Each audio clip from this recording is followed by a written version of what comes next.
Avis à la population, considérant que les conflits et donc les guerres sont inévitables, autant en tirer profit, quitte à les alimenter en accaparant les terres et en exploitant les ressources naturelles. Considérant que les multinationales ne doivent pas être tenues de participer au développement des pays où elles ont des activités et peuvent choisir de délocaliser leurs bénéfices où bon leur semble. Considérant que les multinationales sont dégagées de toute responsabilité en cas de dommages causés par leurs filiales et sous-traitants sur les travailleurs et les populations riveraines, considérant que la France, pays des droits de l'homme, met désormais sa diplomatie au service exclusif des entreprises multinationales.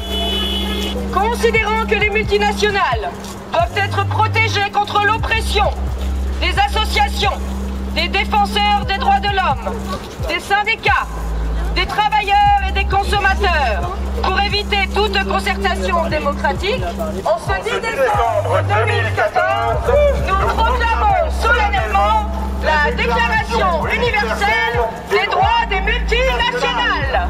Article 1. Toutes les multinationales naissent libres et supérieures en dignité et en droit. Elles doivent agir dans le respect de leurs propres intérêts. Article 2. Nulle multinationale n'est responsable des impacts des activités de ses filiales et sous-traitants. Article 3. Toute entreprise mère peut, avec l'aide de ses filiales et sous-traitants, bafouer les droits humains fondamentaux et provoquer impunément. Rejetons cette déclaration et demandons à l'État que les droits de l'homme priment sur les intérêts des multinationales.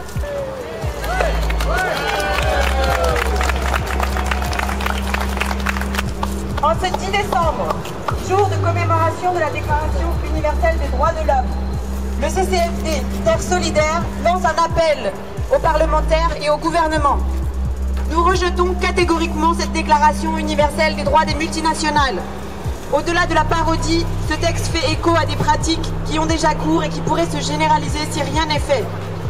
La France, pays des droits de l'homme, a des engagements à tenir. Celui de protéger les citoyens, de les faire respecter par les entreprises multinationales en France comme à l'étranger, et de donner aux victimes dont les droits sont bafoués un accès à la justice.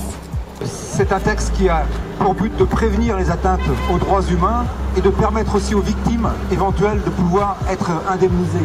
Donc ce travail que je vous montre, qui est la proposition de loi sur le devoir de vigilance des sociétés mères, c'est-à-dire de dire que ce sont les sociétés qui achètent qui sont responsables de la manière dont on produit des dégâts de la production dans les pays du Sud notamment. Cette proposition de loi examinée le 29 janvier, c'est un moment important.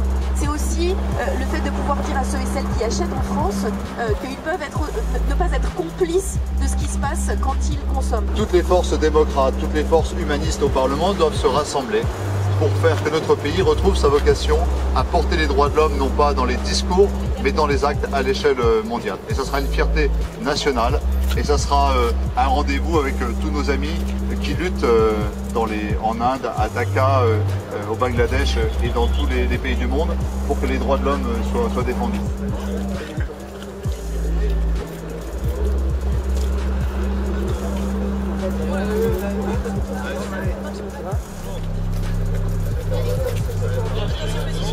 Avec le CCFD Terre Solidaire, refusons que les droits des multinationales priment sur les droits de l'homme. Catastrophes environnementales, violation des droits des populations, conditions de travail inhumaines.